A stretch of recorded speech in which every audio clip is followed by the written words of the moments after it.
नमस्कार, मैं हूं संजय शर्मा। आप देख रहे हैं 4PM न्यूज नेटवर्क। संडे का दिन है, पूरी दुनिया को इंतजार होता है कि राजीव नारायण जी आज क्या भविष्यवाणी करने जा रहे हैं। और आज तो उन्होंने गजब खुलासा कर दिया, दिन भी बता दिए हैं कि कौन सी तारीख से शुक्र क्या क्या गजब ढाने वाला है, मोदी सरकार के ऊपर कितने भारी संकट आने वाले हैं। मैं हमेशा की तरह कह दूं, राजीव जी पेशे से इंजीनियर हैं, अध्यात्म की दुनिया में आए, कई सारी भविष्यवाणियां सही हुई हैं, गलत भी हुई हैं, लेकिन राजीव जी की दीवानगी पूरी दुनिया में है।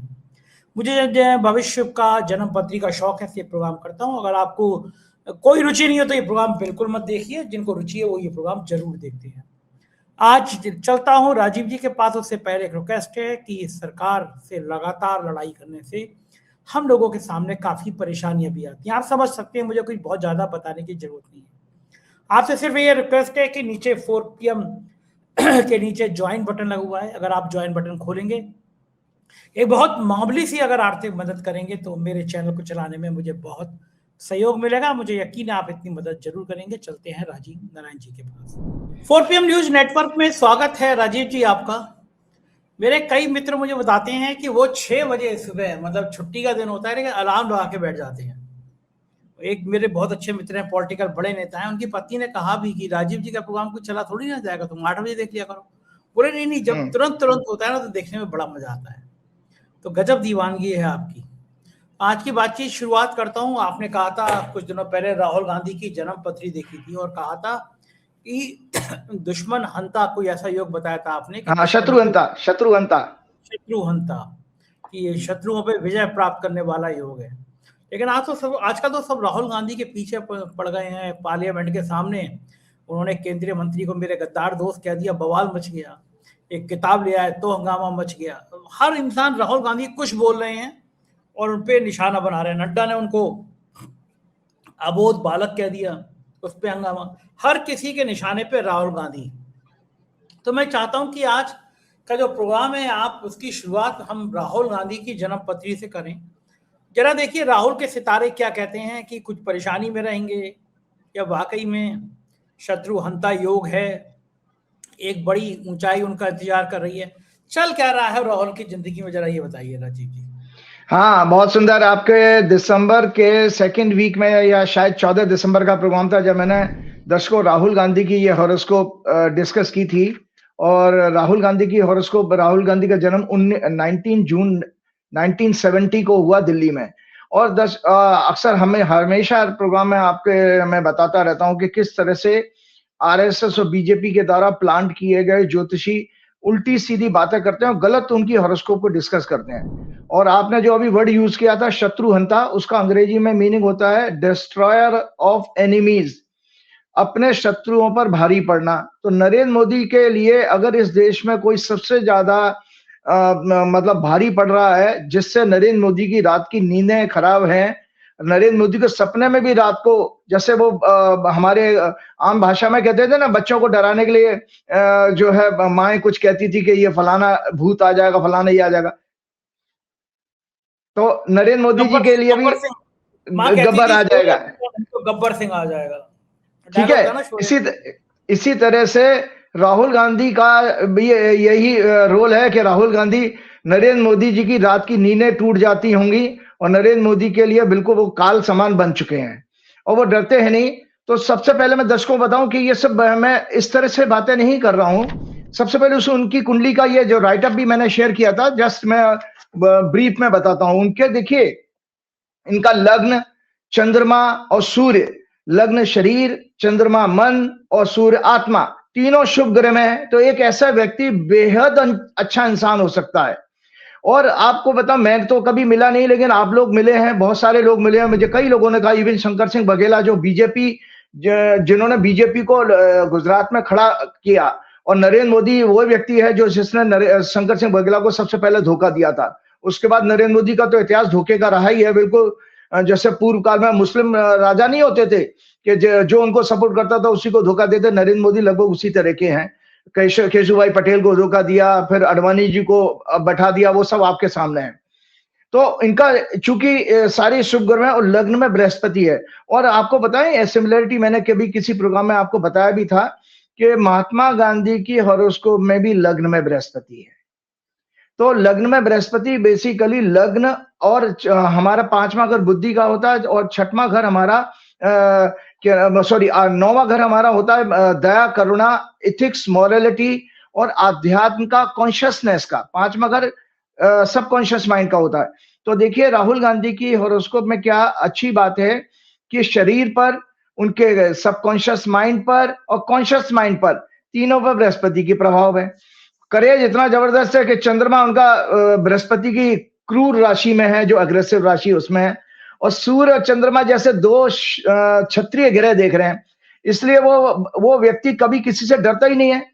वही आप सोचिए कि वो व्यक्ति इतना खुद पर्सनल लेवल पर भी ताकतवर है कि नरेंद्र मोदी, अमित शाह तो व्यक्तिगत रूप से तो कुछ बिगाड़ ही नहीं सकते। नरेंद्र मोदी, अमित शाह क्या, जितने भी भाजपा के उछलने वाले प्रवक्ता हैं, नेता हैं, निशिकांत दुबे जैसे थर्ड क्लास, मतलब लोअर कैटेगरी के व्यक्ति हैं, वो उसका व्यक्तिगत रूप से कोई मुकाबला कर ही नहीं सकते हैं। इसीलिए उन्होंने देखो वो उसको जो मंत्री को ट्रेटर कह दिया, साफ कह के, वो बेन सिंह का ग्रैंडसन, और वो किस तरह 2024 में सत्ता बदल के बीजेपी की चमचागिरी कर रहा है और इलेक्शन भी हार गया था वो। तो मैंने ये बताया कि आपकी उनकी हो सके, इनका चंद्रमा बृहस्पति की राशि में सूर्य दया, करुणा, एम्पैथी, मॉरलिटी, न्याय, धर्म और चेतना, कॉन्शियसनेस, हायर नॉलेज, स्पिरिचुअलिटी के 9th हाउस में है। लग्न में विवेक, विजन, नैतिकता, धर्म, आस्था को सिग्निफाई करने वाला ब्रह्मांड का सबसे शुभ ग्रह बृहस्पति है। बृहस्पति लग्न के साथ साथ 7th हाउस, 5th हाउस और 9th हाउस को प्रभावित कर रहा है। 3rd हाउस करेज का होता है, इसीलिए जबरदस्त बंदे के अंदर करेज है, क्योंकि फ्रेंड्स, एसोसिएट का होता है, मेंटल स्टेबिलिटी का होता है, इंक्लिनेशन और फिटनेस, वेलोर का होता है, उत्साह, धैर्य, कठिन परिश्रम, स्टेमिना, सभी और जर्नी इसी से देखी जाती है। इसीलिए देखो इस व्यक्ति ने इतिहास लिखा जाएगा आजाद भारत में कि हजारों किलोमीटर की अगर भारत जोड़ो न्याय यात्रा की, तो स्टेमिना होगा तभी तो कर पाए आप, उत्साह आपके अंदर को तभी आप, स्टेमिना भी हो, अगर आपके अंदर एंथुसियाज्म नहीं है, उत्साह नहीं है, तो भी आप नहीं कर पाओगे। और पॉजिटिव माइंडसेट नहीं है, क्योंकि मेंटल इंक्लिनेशन का भी 3rd हाउस होता है। और कम्युनिकेशन, फिजिकल ग्रोथ, हॉबीज, स्मरण शक्ति को भी सिग्निफाई करता है। उसमें ये इतना ऐसा अच्छे ग्रहों का प्रभाव। तो मैंने एक राइटअप और आपके सामने शेयर किया था, उसको मैं पढ़ के बताता हूं। वर्तमान में राहुल गांधी की ग्रह दशा राहु, शनि, सूर्य की चल रही है।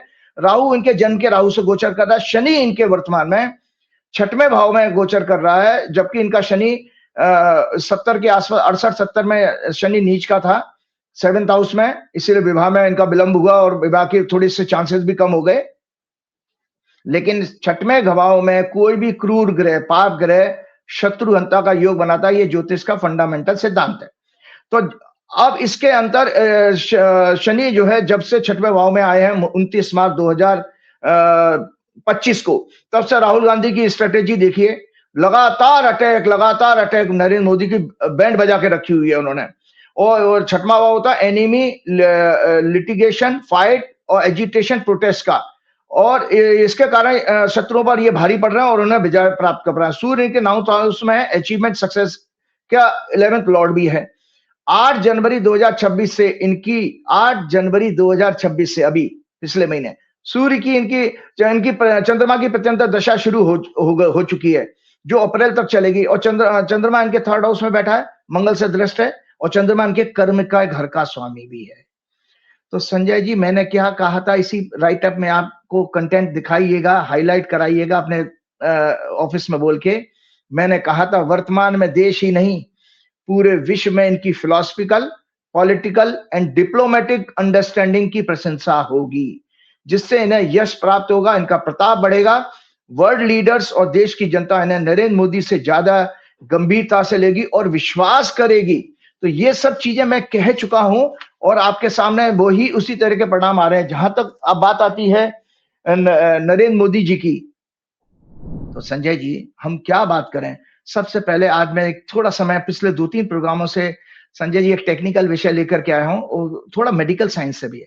और आपके वो प्रोग्राम को जब मैंने सुना था संजय जी, मैंने ये डिसाइड कर लिया था, जब आप अभय दुबे से अपना दुख जाहिर कर रहे थे, कोई महीना 2 महीना पुरानी बात है, पता नहीं अभय जी आप कह रहे थे, पता नहीं अभय जी देश के लोगों को क्या हो गया है, लोग प्रतिक्रिया नहीं करते हैं, घरों में सब सामने गलत होता हुआ दिख रहे। जैसे कि आपने देखा कि किस तरह से चाइना के मसले में, जो नरवाने जी के टॉपिक पे मैं भी आऊंगा, कि मोदी ने सरेंडर कर दिया। मोदी का जो डिसीजन मेकिंग एक पॉलिटिकल लीडरशिप की हो सकती थी, होनी चाहिए थी, वो जो है उसके ऊपर बेचारे का सेना अध्यक्ष, वो भी 2 घंटे तक राजनाथ सिंह से लेकर सब लोगों ने टहलाया उसको, मतलब उसका टाइम बर्बाद किया। वरना सेना अध्यक्ष तो ऐसे क्रिटिकल मोमेंट में हॉटलाइन पर होता है पीएम के साथ में। तो खैर मैं आपको बता रहा हूं, तो जो आपका दुख था, आज उस दुख का मैंने उस दिन से डिसाइड कर लिया था कि इनके इस प्रश्न का आंसर मैं एक दिन आपके प्रोग्राम में जरूर दूंगा। तो आज मैंने राहुल गांधी के साथ साथ आज दर्शकों, आज आपको मैं बताऊंगा कि अंधभक्तों की फैक्ट्री में अंधभक्त कैसे पैदा किए जाते हैं। इस टॉपिक को आज मैं लेके आया हूं, क्यों हमारा देश ऐसा हो चुका है। तो इसके लिए ये देखिए, राइट अप है, टेक्निकल है चूंकि, तो मैं उसको पढ़ के जरूर सुनाऊंगा और शेयर जरूर कीजिएगा। आरएसएस द्वारा लास्ट 100 ईयर से, और फिर भाजपा और विदेशी नाम जो हिंदू संगठनों, विदेशी नाम है हिंदू, जो हिंदू शब्द भी विदेशी है, द्वारा भ्रामक और सत्य प्रचार प्रोपेगेंडा के द्वारा जनता के एक बड़े वर्ग के दिमाग की नसबंदी कर दी गई है। जैसे नसबंदी होती थी संजय गांधी ने के टाइम में, बहुत इंदिरा गांधी ने इमरजेंसी में कराई थी, नसबंदी कर दी गई है। अंधभक्ति, इसको कहते हैं ब्लाइंड फेथ, और फैनाटिज्म बढ़ गया है। अंधभक्त किन कारणों से तैयार किए जाते हैं, इनके साइकोलॉजिकल और न्यूरोलॉजिकल कारण क्या है, ये मैं आज इस पर एक आपके सामने राइटअप शेयर करूंगा, और आपके सामने ये आप इसको बार बार पढ़िएगा, जिससे आपको पता लगेगा कि ये कितना सच है और कितना सटीक है। ये एक तरह से ब्रेन वॉशिंग या कट्टरता को डिफाइन करता है। इसका पहला कारण न्यूरोलॉजिकल होता है। जो ब्रेन है हमारा, ब्रेन और स्पाइन हमारा न्यूरो सिस्टम को पूरा कंप्लीट करता है। मैनी रिसर्चर्स के अनुसार जब हमें लगातार fake news, articles, speech, seminars, social media और मेन स्ट्रीम मीडिया द्वारा बॉम्बार्डमेंट किया जाता है, उसके कारण हमारा कॉग्निटिव रिफ्लेक्शन टेस्ट, सीआरटी कहते हैं, का स्कोर कम होने लगता है, जिसके कारण हम धीरे धीरे एनालिटिकल थिंकिंग के बजाय इंट्यूटिव थिंकिंग और एंटीसिपेट करना शुरू कर देते हैं। एंटीसिपेट करने का मतलब बिना सोचे समझे धारणा बना लेना करने के हैबिचुअल हो जाते हैं। इससे हमारी कॉम्प्लेक्स प्रॉब्लम और चैलेंजेस को सॉल्व करने की, उन्हें माइन्यूटली समझने की एबिलिटी कमजोर होती चली जाती है। इसको एनालिटिकल एबिलिटी विजडम कहते हैं। हमारे ब्रेन का सबसे बड़ा पार्ट, एक बार मैंने आपके प्रोग्राम में ब्रेन को डिस्कस किया था, तो मैं आज फिर से बता रहा हूं, हमारे ब्रेन का सबसे बड़ा पार्ट जो बिहाइंड फोरहेड है, जो आपके फोरहेड के पीछे होता है, जिसको मगज कहते हैं देशी भाषा में, जिससे प्री फ्रंटल कॉर्टेक्स, पीएफसी कहते हैं मेडिकल साइंस के अनुसार, जो ब्रेन का लॉजिकल फिल्टर है, जिसका काम किसी भी इंफॉर्मेशन, नॉलेज को एनालाइज करना, सत्य और असत्य को डिफरेंशिएट करना, जिसे क्रिटिकल थिंकिंग कहा जाता है। Fake news, false narrative, propaganda को कंटिन्यूअस फ्लो से ब्रेन इन फंक्शंस को बाईपास करने लगता है, थक जाता है। जैसे आप लगातार सड़ा गला चीजें दोगे, तो जो हमारा थिंकिंग करने वाला पोर्शन है ब्रेन का, जो मगज है, वो काम करना बंद कर देता है संजय जी। हमारी मसल्स जो है एक्सेसिव तनाव के कारण उसकी शिथिल पड़ने लग जाती हैं। जैसे आपका शरीर सूखने लगता है ना, जब आप बुढ़ापे में जैसे ज्यादा बढ़ते हो, जब उम्र बढ़ती है तो आपका श्रिंक होने लगती है बॉडी, इसी तरह ब्रेन की हालत हो जाती है। साइंस है, ये समझना चाहिए। और किस तरह से डैमेज किया जाता है हमारे, मतलब कहते हैं ना, पहले कहते हैं भैया उसका मगज निकाल लिया आपने तो वो बेवकूफ हो गया, और यही हो रहा है हमारे देश में। और fake news, false narrative, propaganda के कंटिन्यूअस फ्लो से ब्रेन इन फंक्शंस को बाईपास करने लगता है।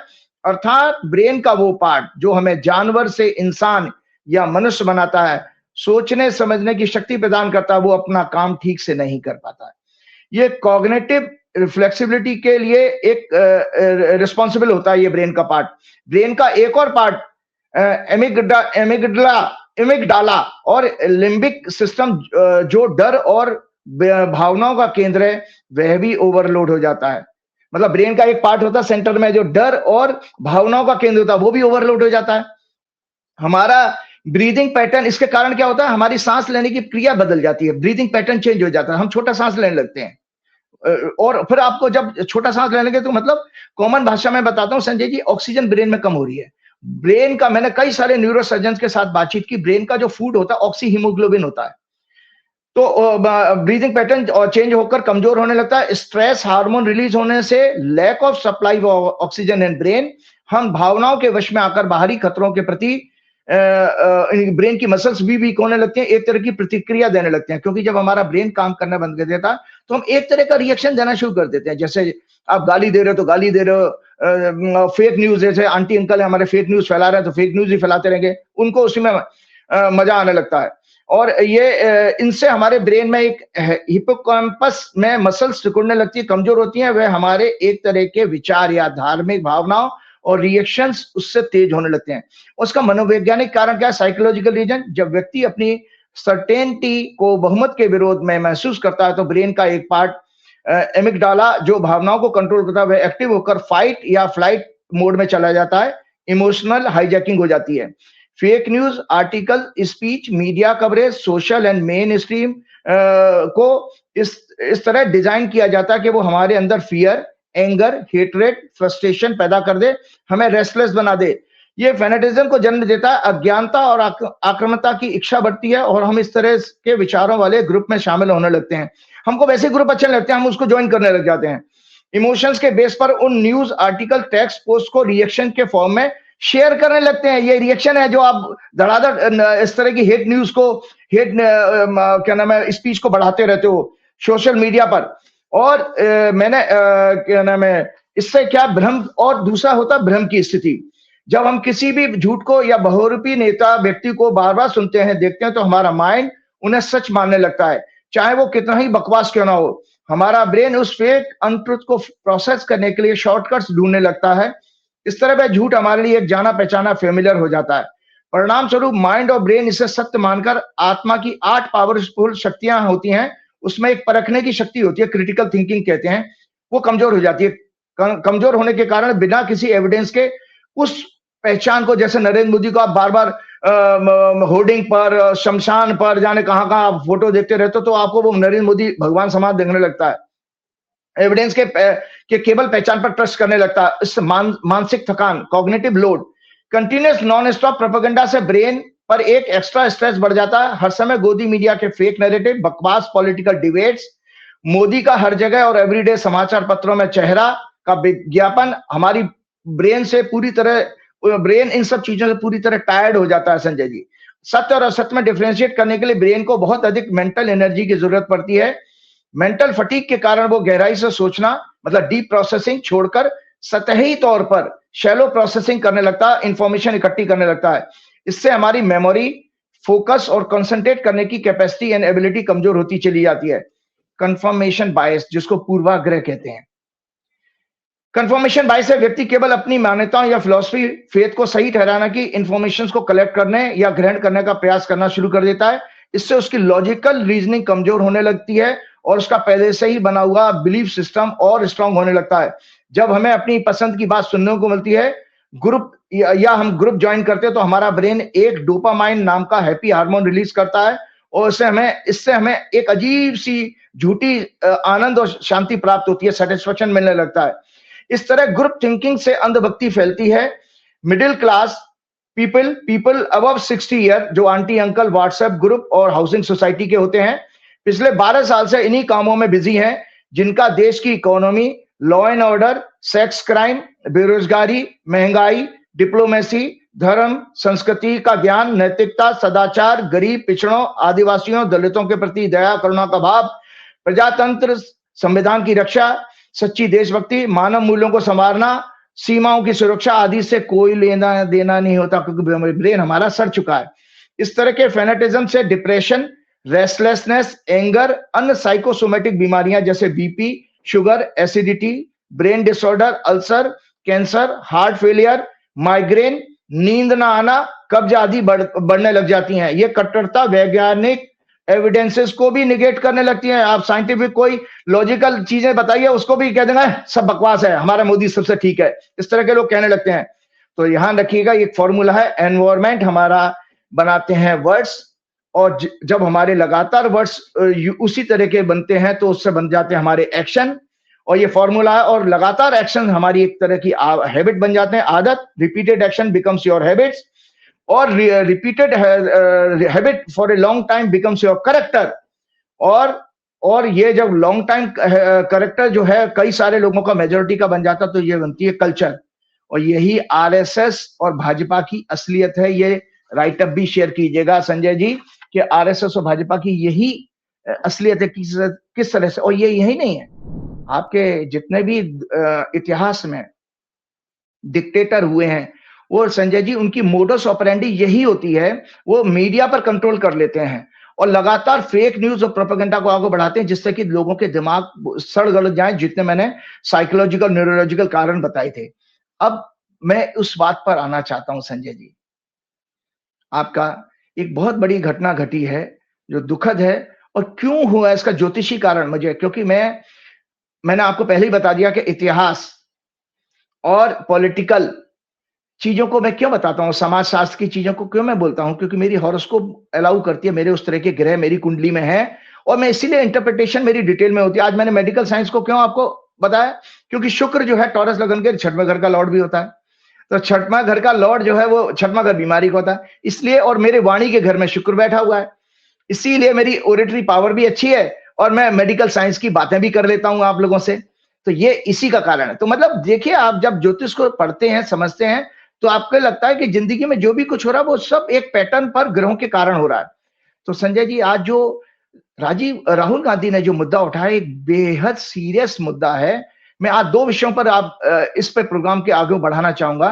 एक तो नरवाने जी की बुक, जिसके कारण एक बहुत बड़ा खुलासा हुआ है, और दूसरा जो है यूएस के साथ ट्रेड डील, क्या वास्तव में हम देश को आर्थिक जो राहुल गांधी की जो स्टार्स हैं उसमें ये लिखा है कि वो एक किताब लेकर आएंगे और फिर विवाद होगा, मतलब वो विवादों को पैदा करेंगे, फिर उसकी चर्चा होगी, या भारतीय जनता पार्टी को नुकसान होगा। चीन का जो मामला बड़ा सेंसिटिव था, राहुल गांधी के एक भाषण ने उस चीन के सेंसिटिव मुद्दे को उठा दिया। तो मैं कह रहा हूँ भारतीय जनता पार्टी की दुखती नस पर उन्होंने हाथ रख दिया।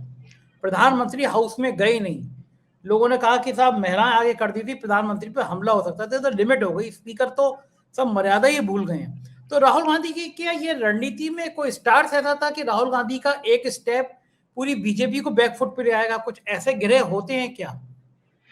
दो सबसे बड़ी चीज, बहुत अच्छा क्वेश्चन, मजा आ जाता है जब आप कुरेदते हो ना, तो मुझे बहुत अच्छा लगता है। कारण यह है, दो, इसका आंसर दो चीजों में आप ढूंढिएगा। पहली तो भाजपा की हॉरोस्कोप में अगर आपका नाना प्रकार के स्कैंडल एक्सपोज होने का अगर योग चल रहा, तो वो स्कैंडल एक्सपोज होंगे। मतलब राहुल गांधी क्या, कोई भी आदमी उनके स्कैंडल को एक्सपोज कर सकता है। अब आप तो छोड़िए, एप्स्टीन में मोदी का नाम आ गया है, तो उसमें राहुल गांधी का रोल कहां है, हुआ ना। तो इसका अर्थ यह है कि मूल रूप से भाजपा की कुंडली में ग्रह दशा ऐसी चल रही है। जो आपके पास भाजपा की हॉरोस्कोप है, मैं करेंटली भाजपा का ट्रांजिट दिखा रहा हूं, वो अपने ऑफिस में बोलिएगा, दिखाइए। ये है दर्शकों, 8 फरवरी जब हमारा प्रोग्राम आ रहा है, उस समय भाजपा की कुंडली में ग्रहों की स्थिति ये होगी। ये ध्यान से सुन लीजिए, उसमें नीचे राइटअप भी लिखा, उसको भी सुन लीजिएगा। तो भाजपा की जो हॉरोस्कोप 6 अप्रैल 1980 को बनी, वो मिथुन लगन की है संजय जी। मिथुन लगन में इस समय गोचर में 10वें भाव में शनि गोचर कर रहा है, जो कि भाजपा की कुंडली का 9th लॉर्ड भी है और 8th लॉर्ड भी है। आपको मैंने कई बार प्रोग्राम में कहा, हम जो लोग जब रिसर्च कर रहे थे ज्योतिष में संजय जी, तो ये एक टॉपिक बार बार बात में आता था कि कभी किसी के खुलासे, स्कैंडल कब उजागर होते हैं, समाज में कब आते हैं। तो मैं आपको कहूं, 8वां घर गुप्त चीजों का होता है, गुप्त क्रियाओं का होता है, मतलब हिडन एक्टिविटीज का। और चौथा घर हमारे वैदिक ज्योतिष में पाताल का माना गया है संजय जी। और 10वां घर हमारा पब्लिक डोमेन का माना गया, मतलब किसी समाज में लोगों की नजर में कोई चीज आती है। तो अक्सर मैंने हंस के आप लोगों से कहा कि एक लड़का और लड़की अगर उनका अफेयर चल रहा है, तो घर वालों को या समाज को कब पता लगेगा? तो 5वें घर से दर्शकों, इसी से चीजें समझना हमें आसान होता है। 5वें घर से रोमांस देखा जाता है, 6वां घर होता है हमारा विवाह का। तो जब 5वां घर और 10वें घर का और 8वें घर, और जब तक 5वां घर का लॉर्ड 8वें घर का कनेक्शन है, तब तक तो वो भाई साहब रोमांस आपका सीक्रेट रहेगा। और जैसे ही 10वें घर से संबंध हुआ, तो वो रोमांस सब लोगों को पता लग जाएगा कि भाई ये लोग आपस में मिल रहे हैं, इनकी फीलिंग्स हो चुके हैं। सेम केस किसी भी हॉरोस्कोप में देखा जाता है। तो भाजपा के कर्म की कुंडली में 10वां भाव प्रधानमंत्री का, प्रेसिडेंट का होता है, सत्ता का होता है। चौथा घर विपक्ष का होता है। वैदिक एस्ट्रोलॉजी में मैंने मंडेन एस्ट्रोलॉजी की किताब हमेशा आप लोगों को दिखाई है, क्योंकि जो भी बात कर रहा हूं मैं ज्योतिष के आधार पर कर रहा हूं। तो इस समय 29 मार्च, याद करिए 29 मार्च 2025 को जब शनि मीन राशि में आया, जो भाजपा की कुंडली का 10वां भाव है और 8वें घर का स्वामी है, इनके लगातार स्कैंडल्स एक्सपोज होते जा रहे हैं। अदानी के भी कई सारे केसेस सामने आ गए, एप्स्टीन का केस आया। कौन सा ग्रह आया 25 मार्च को? ये शनि मीन राशि में है, जो अभी मैंने आपको ये दिखाया ना, ये राइटअप है। ये तो 25 मार्च को शनि ने दिशा क्या बदला, घर बदला, मीन राशि में आया। मीन राशि पाइसेस कहते हैं, जो बीजेपी की कुंडली का 10वां घर बनता है। वो मिथुन से अगर गिनेंगे 3 नंबर से, तो इससे इसी से मीन राशि में, और 2.5 साल रहेगा शनि एक राशि में, 2.5 साल रहता है। इसका अर्थ समझ लीजिए संजय जी के 2.5 वर्ष में मोदी के सत्ता जाने का योग है, क्योंकि 8वां घर मृत्यु का भी होता है। तो मृत्यु का मतलब है परमानेंट। अभी आप कह रहे थे इसी साल जाने के मूड में, अब आप कह रहे हैं 2.5 साल में जाने के मूड में। अभी आगे तो बढ़ने दीजिए जनाब, आगे तो बढ़ने दीजिए, आगे तो अभी जाएगी या 2.5 साल बाद जाएगी? अभी जाएंगे दर्शकों, ये अभी जाने वाले हैं। तो अब आप ये देखिए, मैंने पहले सिद्धांत समझा दिया कि भैया क्यों खुलासे हो रहे हैं, क्योंकि 8वें घर का लॉर्ड 10वें घर में बैठा हुआ है। अब संजय जी, इसमें आपको पता है, मैंने पिछले प्रोग्राम में एक शेयर की थी एक इंफॉर्मेशन कि 13 मई 2004 को जब वाजपेयी जी की इतनी अच्छी गवर्नमेंट चली थी, और उस समय शुक्र की दशा में चंद्र का जब प्रत्यंतर आया, तो वाजपेयी जी चुनाव हार गए। तो जब जब भाजपा की कुंडली में शुक्र का रोल आएगा ग्रह का, और शुक्र महिलाओं का कारक भी है, आपको याद रहना चाहिए, मोदी जी की सत्ता जाने में महिला का भी रोल है, चाहे वो ममता बनर्जी हो या प्रियंका गांधी हो, महिलाओं के द्वारा, क्योंकि राक्षसी प्रवृत्ति के लोग हमेशा स्त्रियों के आगे ही दंड उनको मिलता है। तो संजय जी, इसमें शनि जब आया तो ये सत्ता का कारण बना रहा। अब 2 मार्च को संजय जी सुन लीजिए, आप जो कह रहे थे ना, 16 पहले तो दर्शकों 16 फरवरी 2026, आज हमारा 8 फरवरी है, जस्ट एक हफ्ते बाद भाजपा की कुंडली में चंद्र में शुक्र की दशा शुरू हो रही है, जो अक्टूबर 2026 तक रहेगी। तो संजय जी, आपकी मनोकामना पूरी कर रहा हूं मैं कि 16 फरवरी 2026 से अक्टूबर 2026 तक इस सरकार की डेथ निश्चित है, इस सरकार का अंत निश्चित है। कौन सा ग्रह बताया आपने? चंद्र में क्या आएगा? शुक्र चंद्र में शुक्र की दशा। ये 2.5 महीने रहेगा? नहीं, 16 फरवरी से लेकर के अक्टूबर तक की दशा है, अक्टूबर तक, मतलब पूरा 8 महीना हो गया, 8 महीना मोटा मोटा।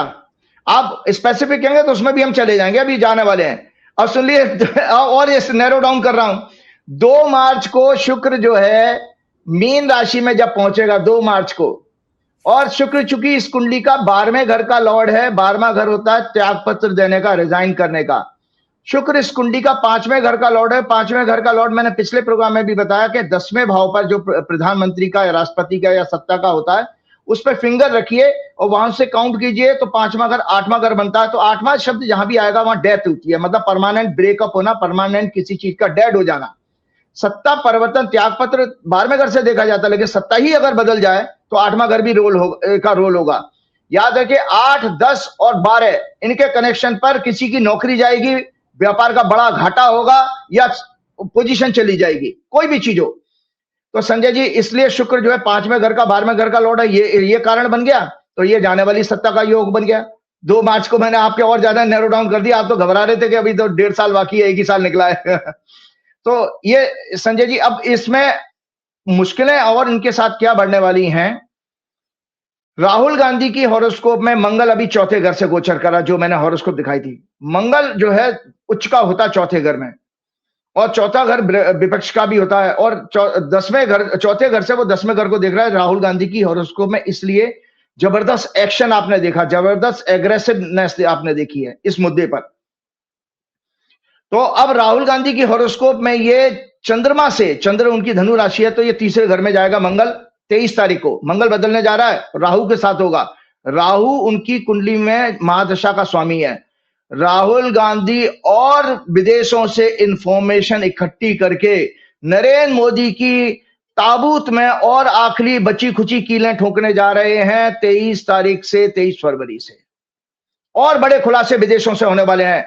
ये मतलब इतना बड़ा, इतना खतरनाक समय है नरेंद्र मोदी के लिए। अब मैं जल्दी से आगे चलता हूं, एक बहुत इंपॉर्टेंट विषय मुझे शेयर करना था, क्योंकि मैंने ये आपको लोगों को बताया कि मैं आज मोदी जी के उस चीज को एक्सपोज करना चाहता हूं जो मोदी जी ने जो है जिस तरह से नरवाने के उस चीज को उन्होंने जो है निगलेक्ट किया है। तो संजय जी, ये है कि आपको एक जान के पता, मोदी जी ने जो है ना जो शपथ ली थी संजय जी, वो गलत समय पर शपथ ली थी। जो मोदी जी ने जो शपथ ली है उसके अनुसार वैदिक ज्योतिष के अनुसार सरेंडर मोदी ने जब दिल्ली में सत्ता संभाली, ये देखिए, ये राइट अप है संजय जी, ये आप उसको जरूर शेयर कीजिएगा। सरेंडर नेता ने जब दिल्ली में सत्ता संभाली 26 मई 2014 को अराउंड 18:19 पर। आपको लोगों को बता दूं आज नरेंद्र मोदी इतना क्यों एक्सपोज हो रहे हैं और क्यों लोग उनको डरपोक कहने लगा, उसका कारण मूल में जाइए। हम जैसे कहते हैं ना संजय जी, जब बच्चे का गर्भाधान होता है, कंसीविंग, वो चूंकि अब लोग जन्म पे को ज्यादा महत्व करते हैं, उसमें किसी दिन फिर अगला प्रोग्राम करूंगा कि 16 संस्कारों को बयान करते हो, लेकिन लंबा हो जाएगा। तो उस समय ही डिसाइड हो जाता कि बच्चा कैसा पैदा होगा, कैसे संस्कार वाला होगा। इसी तरह से जब आपने शपथ ली है किसी उसमें क्या नाम है सरकार की, तो मैं ये कुंडली फिर से दोबारा दिखाना चाहता हूं। ये कुंडली है जब नरेंद्र मोदी ने ओथ ली थी 2014 में, 26 मई 2014 को, और शाम को 6:19 पर। और ये राइटअप मैंने आप लोगों को बताया तो उस जमाने में बहुत थोड़ा लिमिटेड यूज था, लेकिन मेरा किसी ऑनलाइन न्यूज़पेपर ने ये आर्टिकल भी छापा था जिसमें मैंने हाईलाइट किया हुआ, देख लीजिएगा। मैं डिटेल लिंक मैं आपको जस्ट राइटअप शेयर करता हूं आपके साथ। वैदिक ज्योतिष के अनुसार राजा को सन सिग्निफाई करता है, अतः सूर्यास्त के बाद राजाभिषेक या ओथ टेकिंग सेरेमनी नहीं होनी चाहिए। सूर्य उस दिन चंद्रमा के नक्षत्र में था और चंद्रमा मानसिक सुख और प्रजा का कारक। उसी दिन शुक्र के नक्षत्र में शुक्र, जो कि भारत की हॉरोस्कोप का लग्नेश भी है, और इस नेता ने जिस वृश्चिक लग्न में शपथ ली, उसके अपमान लॉस के 12वें भाव का स्वामी, और 7th हाउस जिससे हम देखते हैं देश की छवि, war, international trade, treaties, international affairs, morality in the country का भी लॉर्ड है। ये शुक्र 7वें भाव से देखा जाता है, जो बुरी तरह 6वें भाव में झगड़ा, hurdles, war, strikes, agitation, clashes with people of country, Daman, dates, मजदूर, अंडर के भाव को सिग्निफाई करता है। पाप ग्रहों से शनि, राहु, केतु और मंगल से पीड़ित था इस कुंडली में।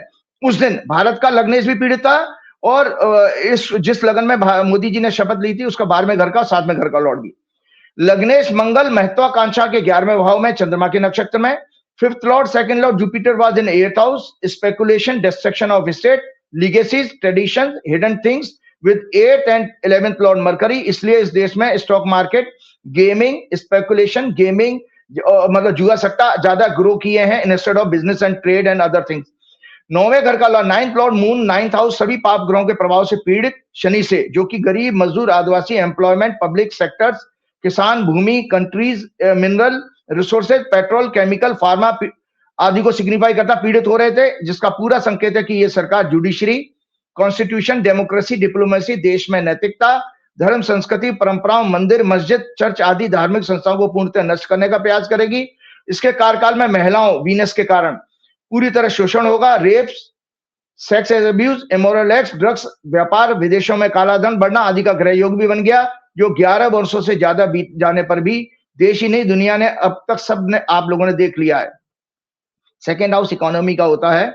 इकोनॉमी, करेंसी के भाव पर शनि और मंगल की दृष्टि। इकोनॉमी, ट्रेड और करेंसी हमारे यहाँ के कॉर्पोरेट इंडस्ट्रीज पर विदेशी प्रभाव भी स्पष्ट कर रही थी। यही कारण कि हमारा रुपया पिट रहा है, बजट घाटा बढ़ गया, विदेशी कर्जा भी। शनि इस हॉरोस्कोप का 3rd लॉर्ड, 4th लॉर्ड है। 4th house signify land, crops, agriculture sector, conditions of farmers, mines and minerals, real estate, weather condition, college, educational institution. देशभक्ति और राष्ट्रवाद भी 4थे घर से देखा जाता है, इसीलिए इनका फर्जी राष्ट्रवाद और देशभक्ति है इनके ब्लड में, क्योंकि सत्ता में 4थे घर का लॉर्ड उस समय पीड़ित था। विपक्ष भी 4थे घर से देखी जाती है, इसलिए विपक्ष को ये परेशान करते रहते हैं। सरकारों का उखाड़ फेंकना, throne of the king, democratic movements, general happiness. इसलिए हमने इन सभी विषयों में देश की दुर्दशा देखी है अभी तक। और संजय जी, आपको मैं बताना चाह रहा हूं कि 3rd हाउस सिग्निफाई अब आता है कि जो नरवाने जी ने जो बात कही है वो इनके ब्लड में पहले से ही थी। कैसे थी, आगे बढ़ता हूं। 3rd हाउस सिग्निफाई करता है संजय जी हमारा relationship with neighbouring countries, media, communication, media की इंडिपेंडेंस, स्वतंत्रता। क्यों मीडिया को उन्होंने कब्जा करके रखा है? सीमा विवाद, बॉर्डर के डिस्प्यूट, देश के लोगों, देश की सीमाएं 3rd हाउस और 6th हाउस से सिग्निफाई होती हैं। और मानसिकता, लोगों की मानसिकता जो शनि चंद्र के राहु के साथ पीड़ित होने से डिप्रेशन, हताशा, निराशा वाली हो गई हमारे देश में 11 वर्ष में। देश में कई मनोरोगों के बढ़ने का संकेत भी दे रहा है। आर्म फोर्सेस भी, सेनाएं 3रे घर से संजय जी मेदिनी ज्योतिष के अनुसार सेना और सेना चीफ 3rd हाउस से देखा जाता है। तो अब आप दर्शक समझ सकते हैं कि सेनाओं का अपमान मोदी की सरकार में क्यों हुआ। पहला नरवाने जी और राहुल सिंह ने जो कहा था, मैं आगे उसमें बढ़ता हूं, नहीं तो मेरा समय खराब होगा, मैं आगे बढ़ता हूं। Arm forces, arm chief, army chief, public opinion, trade with in the country, इसके लॉर्ड शनि का 12वें भाव में ह्यूमिलेशन, 12वां भाव, और अक्सर मैंने आप लोगों को रटा दिया है, ह्यूमिलेशन और लॉस का होता है, विदेशी प्रभाव का भी होता है, भाव में जाना और राहु से पीड़ित होना, साथ ही इनके मन के कारक चंद्रमा का भी इस एक्सेस में होना। इस सरेंडर के द्वारा, इस सरेंडर नेता के द्वारा सेना को कमजोर करना, आर्मी चीफ और अन्य डिफेंस ऑफिसर्स को ह्यूमिलेट करके फर्जी मुकदमों में जेल भेजने जैसा षड्यंत्र स्पष्ट करता है कि ये नेता इसमें चूकेगा नहीं। इसमें इसकी सरकार द्वारा डिफेंस डील्स में भारी करप्शन का भी संकेत मिलता है, और खुफिया तंत्र में भी, रॉ जैसी इन्वेस्टिंग एजेंसीज में इन्होंने जम के कमाई करी होगी। सेना के मनोबल को गिराना, अग्निवीर जैसी योजनाएं लाकर सैनिकों की देशभक्ति, राष्ट्रभक्ति के प्रति भावना कमजोर करना, सीमाओं पर आतंकवादियों की घुसपैठ, कमजोर सुरक्षा के कारण शत्रु सेनाओं का देश की सीमाओं पर कब्जा करना, अनडिक्लेयर्ड वार के द्वारा शुक्र और थर्ड लॉर्ड के पीड़ित होने से सेना के मॉडर्नाइजेशन में कटौती करके, नए हथियारों की खरीद में भ्रष्टाचार करके देश राष्ट्र की सुरक्षा को जबरदस्त रूप से खतरे में डालने का प्रयास का ग्रह योग स्पष्ट होता है। थर्ड हाउस करेज का भी होता है, उत्साह का होता है, एफर्ट्स का होता है, movement, physical and mental activities को सिग्निफाई करता है। इसका लॉर्ड शनि और मन का कारक चंद्रमा ओत के समय 6-12 की एक्सेस में, मतलब 6वें और 12वें घर की एक्सेस में थे, राहु से पीड़ित थे, जिससे इस सरेंडर नेता के सरकार के विदेशी दबाव के कारण डरपोक, बेहद कमजोर, मानसिकता वाला, भ्रमित और गुमराह करके अपनी फर्जी 56 इंच की इमेज छवि बनाने वाला, fake news, fake narrative, propaganda, गोदी मीडिया की इंडिपेंडेंस को खत्म करके उन्हें पालतू डॉग्स की तरह ट्रीट करने जैसा स्पष्ट हो रहा है। व्यक्तिगत रूप से संजय जी, मैं अपने कई प्रोग्राम में बता चुका हूं, इस नेता से जो सीनियर बड़े भाजपा के नेता और संघ के लोगों द्वारा बताई गई बातों के आधार पर मैंने आपको कई बार खुलासा किया है कि ये डरपोक मानसिकता का व्यक्ति है। इन पर्सन जरा सा भी इससे कोई तेज बोल दे तो हाथ पैर इसके कांपने लगते हैं, और इस वही हाल अमित शाह का भी है। आपका खाना हजम होता नहीं है मोदी जी की आलोचना किए बिना। हर प्रोग्राम में आप मोदी जी के पीछे एक पूरा आर्टिकल लेकर आते हैं। मोदी जी ऐसा लगता है सांड लाल रंग देके भड़कता है ना, मोदी जी के नाम पे कोई भड़कते हैं, ऐसा लगता है मोदी जी ने कोई व्यक्तिगत आपकी कोई बहस वहस खोल ली है। इतना क्यों नाराज रहते हैं आप मोदी जी से? नहीं, वो ऐसा देखो, देश को बचाने के लिए मुझे हनुमान जी ने वो विवेक शक्ति दी है। हनुमान जी का भक्त, क्योंकि ये कालनेमी राक्षस, मैंने आपको बताया कालनेमी राक्षस वाले गुण हैं इसके अंदर, बहरूपिया, वेश बदलना, नगरेगा, झूठे भाषण करना, रो के दिखा देना, ड्रामेबाज, कभी गरीब परिवार में पैदा ही नहीं हुआ, ये झूठ बोलता है। देश के प्रधानमंत्री, मैं प्रधानमंत्री पद की बात ही नहीं कर रहा हूं, मैं तो व्यक्ति विशेष की बात कर रहा हूं। प्रधानमंत्री का पद अलग जगह है। तो मैं आपको बता रहा हूं कि ये इन पर्सन जरा सा भी कड़ा और तेज बोलने पर इसके हाथ और शाह के हाथ पर कांपने लगते हैं। इनकी नकली ताकत केवल और केवल सत्ता उसकी मशीनरी के कारण है। जनता के इकट्ठा होने पर, प्रदर्शन करने पर ये बहुत भयभीत हो जाते हैं। ये सब हमने किसानों के आंदोलन के समय देखा है कि उन्हें दिल्ली में घुसने से रोकने के लिए इन लोगों ने कैसे कैसे हथकंडे अपनाए थे। संजय जी, आप भूल गए क्या? और संजय जी, आपको बता रहा हूं मोदी का चाइना प्रेम, और बता देता हूं क्यों चाइना के सामने बेचारे नरवाने को फंसा दिया और क्या कि भैया तुम जो करना हो कर लो। मैं उस डिटेल में नहीं चाहूंगा, नहीं तो प्रोग्राम लंबा हो जाएगा। मोदी का चाइना प्रेम, आज और खुलासा कर रहा हूं, मोदी का चाइना प्रेम और भारतीय सेना का लगातार अपमान देश की सुरक्षा के लिए अत्यंत घातक है। जानिए ये सच, ये राइट अप है विद टेक्निकल फैक्ट्स, कोई मैनिपुलेटेड नहीं है, क्योंकि मैं जानता हूं कि मैनिपुलेशन से मेरे लिए भी अच्छा नहीं है और दोस्त के लोगों को मैं गुमराह नहीं करना चाहता। इस सरेंडर नेता ने आजाद भारत के किसी भी नेता द्वारा अब तक चाइना की सबसे ज्यादा बार यात्राएं की हैं। मनमोहन सिंह जी ने 2 बार, जवाहरलाल नेहरू, राजीव गांधी, पीवी नरसिम्हा राव, अटल बिहारी वाजपेयी ने एक बार। इस सरेंडर नेता ने अब तक कुल 10 बार चाइना की यात्रा की है। As CM 4 times and as PM 6 times. As CM of Gujarat, his visits were primarily focused on attracting Chinese investment to Gujarat. He was hosted at the Great Hall of the People in Beijing, a reception typically reserved for head of state. He met with second-rung leaders of the Communist Party of China, some of whom later rose to prominent position in the power. As PM, he visited China on May 14 to 15, 2015 and signed 24 agreements worth over $22 billion in sector like telecom, steel, solar energy, railways and education. और देशवासियों को लाल आंखें दिखाने वाला झांसा और ये कहना कि छोटी छोटी आंखों वाले गणेश जी देश में आ गए हैं। पूरे देश में लाइट्स, होली के रंग, पिचकारियां सभी देश में पूरी तरह छा गए हैं। देशवासियों को ये नेता मूर्ख बनाता है। स्वयं ही छोटी आंख वाले गणेश जी को इनवाइट करके अपने देश में लाया और धीरे धीरे भारत के लगभग सभी उद्योगों पर चाइना का कब्जा करा करके हमारे लिए फिर से गुलामी जैसी स्थिति पैदा कर रहा है। चाइना का ट्रेड सच जान लीजिए संजय जी, क्यों चाइना के हम गुलाम है। Trade deficit between India and China in the fiscal year 2024-25 reached to a record high of $116.12 billion US, driven by a significant increase in Indian imports from China. हमारा जो इंपोर्ट है चाइना के साथ 135.87 billion dollar. Meanwhile Indian exports to China is just 19.75 billion, मतलब deficit कितना, 116.12 billion dollar का।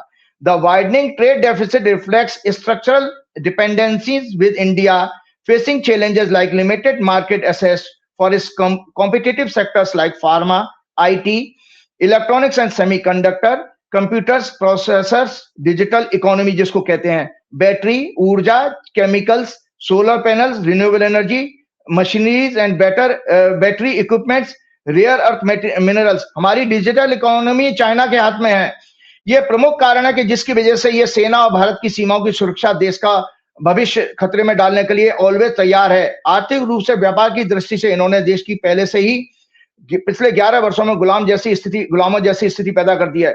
Ex army chief general Manoj Mukund Naravane memoir में 4 stars of destiny की जो बुक उनकी ऑटोबायोग्राफी है। Lieutenant general Yogesh Joshi, the chief of Indian आर्मीज northern command, received A phone call at 8:15 PM, 8:15 बजे on 31st August 2020, 4 Chinese tanks supported by infantry had begun moving up a steep mountain track towards eastern Ladakh. Joshi reported the movement to the Army Chief Narawane, who immediately grasped the severity of the situation. The tanks were within a few hundred meters of Indian position on the Kailash range, the strategic high ground. Narawane began making frantic calls to the leaders of Indian political and military establishment, including Rajnath Singh, Ajit Doval, NSA, General Bipin Rawat, Chief of Defence Staff, and S. Jaishankar, MEA. To each and every one, my question was, what are my orders? The situation was deteriorating dramatically and demanded clarity. This was existing protocol. Narawane had clear orders not to open fire till cleared from the very top. His superiors did not give any clear directive. At 9:10 PM, Joshi called again. The Chinese tanks continued to advance and were now less than a kilometer away. At 9:25, Narawane called Rajnath Singh again, asking for clear direction. None came. After a few minutes, Northern Command rang again. The Chinese tanks had not stopped. They were now only 500 meters from the top. Joshi told to Narawane, only way to stop them was by opening up our own medium artillery. My position was critical.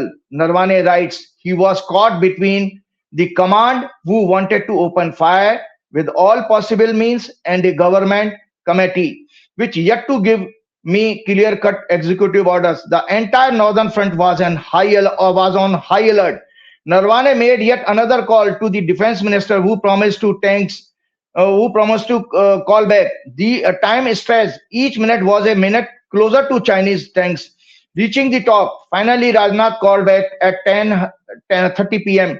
He spoken to PM Modi, whose instructions were consisted of a simple message, जैसा आप उचित समझें, और उन्हें abandon कर दिया, अकेला छोड़ दिया। नरवाने जी ने किसी प्रोग्राम या फंक्शंस में रिटायरमेंट के बाद कहा था कि वार बिटवीन टू नेशंस कोई परमानेंट सॉल्यूशन नहीं है। एज ए मिलिट्री मैन हमें तो आदेश का पालन करना पड़ता है, हाँ, अपनी सीमाओं में रहकर। ये मैटर्स आज की दुनिया में केवल पॉलिटिकल लीडर्स के द्वारा डिप्लोमेसी के फंडामेंटल प्रिंसिपल्स के बेस पर ही सुलझाए जा सकते हैं। वार केवल माइंड में होता है, इसे माइंड से निकालते ही ये खत्म हो जाता है। दूसरा, इन्होंने चाइना, हमारे दूसरे आर्मी जनरल ने इनकी खुलासा किया नरेंद्र मोदी का। Army 5 July, Times of India, 5 July 2025. Army Deputy Chief said in a meeting that India faced 3 adversaries on just one border during Operation Sindoor. Pakistan was actively supported by China, Turkey. Beijing was providing Pakistan live satellite inputs on Indian military movements and deployment. Actually, we were fighting with China, not Pakistan. Virtually, China has taken over the Pakistan Air Force. More than 80% of military hardware that Pakistan are getting are all Chinese. China was able to test its weapon against India. So it's like a live lab available to them. So we have to be prepared for more defense, counter attacks, rockets with latest technology. और संजय जी आगे भी मैं बढ़ता हूं। Times of India 10 जुलाई 2025 का, Arunachal Pradesh share से 1200 kilometre border with Tibet, not China, but officially Tibet is under China. It was forcibly occupied them in 1950. Arunachal CMs warned water bomb in the form of world's largest dam project on Brahmaputra River by China. He said if they suddenly release water, our entire Siang belt would be destroyed. China ने अभी तक इसका plan और water से related अन्य जानकारियां भारत के साथ शेयर नहीं की हैं. He said China cannot be trusted. No one knows what they might do. China ने अरुणाचल प्रदेश के कई सीमावर्ती बॉर्डर्स एरियाज को कब्जा करके उनके नाम बदल दिए हैं. पीओके में पाकिस्तान ने एक वैल्यू को भी चाइना को दे दिया है. देशवासी चिंतन करें. ये आरएसएस, बीजेपी, नरेंद्र सरेंडर इसी चाइना के आगे नतमस्तक हैं. और अभी हाल ही में उनकी कम्युनिस्ट पार्टी का एक डेलीगेशन इनके हेडक्वार्टर में मीटिंग करके गया. कहां है आरएसएस का वो स्वदेशी जागरण मंच? भारत के लोग ताली थाली बजाकर कांवड़ यात्राएं करके इनके पाखंड में फंसकर अपने दिमाग की नसबंदी कराकर देशद्रोह का काम कर रहे हैं साइलेंट रहकर. अगर भारत की जगह कोई दूसरा देश होता तो अभी तक मोदी को सरकार से जबरन उतार कर मुकदमा चलाता, सरेआम फांसी की सजा सुनाई जा सकती थी देशद्रोह के आरोप में. आने वाली जनरेशन आज के अंधभक्तों, आरएसएस, बीजेपी, गोदी media, greedy and corrupt corporate leaders, तलवे चाटने वाले ऑफिसर्स, सर्विंग एंड रिटायर्ड जजेस और रामभद्राचार्य, अवधेशानंद, धीरेन्द्र शास्त्री, कैलाशानंद, चिदानंद, आदित्यनाथ, बाबा रामदेव, कई देवकी नंदन जैसे कथावाचकों जो कि धर्म के पाखंड में जी रहे हैं, सरेआम सनातन धर्म के शास्त्रों का अपमान काल्पनिक कह करके कर रहे हैं. भगवानों और शंकराचार्यों का अपमान, महिलाओं, दलितों, आदिवासियों, गरीब मजदूरों, किसानों का अपमान होते हुए देखने के प्रत्यक्ष गवाह हैं. याद रहे काल इनके साथ इन सभी को ऐसा दंड देगा जिसका इनकी कई पीढ़ियां याद रखेंगी. भगवान श्री हनुमान जी ने अपना अपमान का बदला ठीक उसी तरह से लेना आरंभ कर दिया है जैसा नरवाने वाले खुलासे के बाद, जैसा उन्होंने रावण के सभी सहयोगियों, कालनेमी राक्षस आदि की हत्या करके फिर उसकी सोने की लंका अर्थात रावण के इकोसिस्टम, आज के सोने की लंका को कह सकते हैं मॉडर्न टाइम में इकोसिस्टम, रावण के इकोसिस्टम को आज की भाषा में को जलाकर राख कर दिया. वो तो उन्होंने प्रभु श्री राम का सम्मान करते हुए वहां रावण को जिंदा छोड़ दिया, नहीं तो वो उसे वहां ही आसानी से मार सकते थे. ठीक उसी तरह से प्रभु श्री हनुमान जी ने RSS, BJP, Bajrang Dal, BJP, Narendra, Adityanath, Shah, Doval आदि के इकोसिस्टम की लंका में नरवाने की autobiography, US India trade deal, Epstein file में एक छोटी छोटी बच्चियों का शोषण करने वाला विश्व के इतिहास यानी सबसे बड़े जघन्य और घिनौने अपराधी जेफरी एप्स्टीन के नए खुलासे द्वारा, जिसमें उसने लिखा है कि यूएस ट्रिप के दौरान उसने मोदी को सलाह दी और मोदी ने इजराइल की यात्रा 4 से 6 जुलाई 2017, यह भारत के किसी भी पीएम की फर्स्ट विजिट थी. इसमें मोदी ने इजराइल के पीएम बेंजामिन नेतन्याहू से मुलाकात की और कई समझौते किए. यह यात्रा, एप्स्टीन लिखता है अपनी ईमेल में, यह यात्रा मोदी के जनवरी 2017 में यूएस प्रेसिडेंट डोनाल्ड ट्रंप से मिलने के कुछ वीक्स के बाद हुई. He wrote in an email, the Indian PM Modi took advice and danced and sang in Israel for the benefit of the US president. They had met a few weeks ago. It worked. इससे पहले मार्च 2017 में Epstein ने अनिल अंबानी को email में Israel strategy का जिक्र किया और मोदी की यात्रा के बारे में बात की. अनिल अंबानी ने ट्रैक 2 अनौपचारिक डिप्लोमेटिक कॉन्ट्रैक्ट्स की मदद मांगी. ये भी एक तरह का सरेआम देशद्रोह है कि भारत का प्रधानमंत्री जनता के टैक्स के पैसे से एक दूसरे देश की यात्राएं कर रहा है और वहां के प्रेसिडेंट के लिए या किसी अन्य दलाली के लिए सपोर्ट के लिए एक जेल में सजा काट रहे अपराधी के संपर्क में था, उसकी गाइडेंस में काम कर रहा था. ये अपराधी भी फांसी जैसी सजा देशद्रोह के मुकदमे के लिए क्वालिफाई करता है. ये अपराध भी फांसी जैसी सजा देशद्रोह के मुकदमे के लिए क्वालिफाई करता है। संजय जी याद करें शोले पिक्चर का वो सीन जब धर्मेंद्र हेमा मालिनी से कहते हैं बसंती इन डॉग्स, मैंने संस्कृत में लिख दिया, मैंने कुत्ता नहीं लिखा है, डॉग्स मतलब स्वान, संस्कृत में स्वान कहते हैं कुत्ते को, कि बसंती इन डॉग्स के सामने मत नाचना। यहां देश की जनता धर्मेंद्र के रूप में बेचारी रिएक्ट ही नहीं कर पाई और बसंती सरेंडर अपनी इच्छा से ही गोरे dogs Jeffrey Epstein US Israel के सामने खुद ब खुद नाचने लगी। Dance and sang in Israel. Bharat की आर्थिक गुलामी का सच सुन लीजिए, उसके बाद मैं अपना प्रोग्राम समाप्त करूंगा। दर्शकों आज थोड़ा सा जरूर मुझे क्षमा चाहिए, प्रार्थी हूं कि 5 मिनट मेरा लेट हो गया, लेकिन चाइना के साथ मैंने आपको ट्रेड डेफिसिट बता ही दिया कि 116.12 बिलियन डॉलर का ट्रेड डेफिसिट है। रशिया के साथ हमारा ट्रेड डेफिसिट है 57.59 बिलियन, ट्रेड डेफिसिट है 57.59 बिलियन का, क्योंकि भारत का एक्सपोर्ट रशिया में ओनली 4.26 से 4.9 बिलियन का है और इंपोर्ट है 61 to 63.8 billion, including which includes crude oil purchase and arms.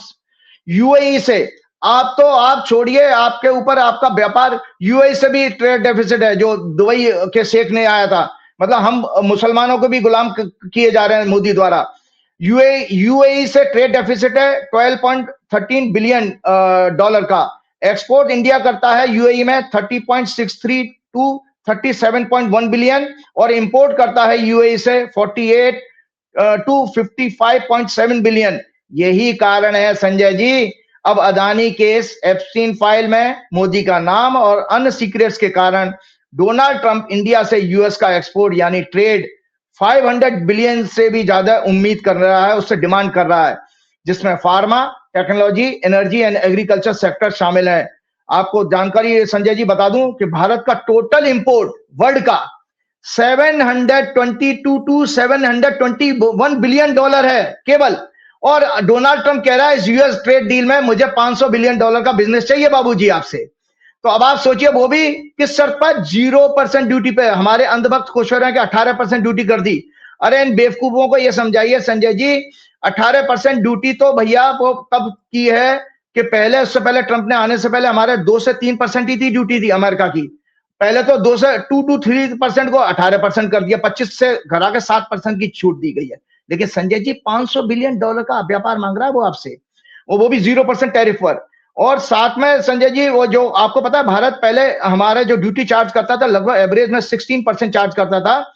Bharat अभी ऑटोमोबाइल मोटरसाइकिल पे 50 to 100% टैक्स लगाता है और कई एग्रीकल्चर प्रोडक्ट्स पर 30 to 150% टैक्स है। अब ट्रम्प डिमांड कर रहे हैं कि इसको जीरो ड्यूटी पे करो। भारत का कुल इंपोर्ट पूरे वर्ल्ड से मैंने बता ही दिया। रशिया का ऑयल उसने कहा कि आप खरीदना बंद करोगे तभी मैं आपको 25% की वो जो पेनल्टी लगाई थी वो माफ करूंगा। अभी माफ नहीं हुई है, जब तक वो सेटिस्फाइड नहीं हो जाएगा तब तक नहीं। और अभी डील हवाई साइन नहीं हुई है, केवल अनाउंसमेंट हुआ है संजय जी।